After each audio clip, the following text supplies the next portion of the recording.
Joo, eli tässä olisi nyt pari väliä, mitä meidän pitäisi täyttää. Eli tässä olisi maanantai-ilta 21.35 ja 1,5 tunnin rako. Joo. Leffoistahan tuo FC Venus mahtuisi siihen hyvin. Jees, eli FC Venus siihen.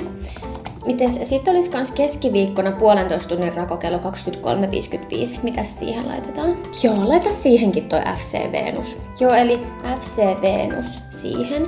Mitäs sitten meillä olisi kans keskiviikkona tommonen 1,5 tunnin rako 23.55, niin mitä siihen voisi laittaa? FC Venus mahtuisi siihen. Joo, toi oli hyvä idea. Sitten tunnin rauhat olisi kans torstaina aamuyöllä kello 1.30, aamulla 9 ja kans 11.55.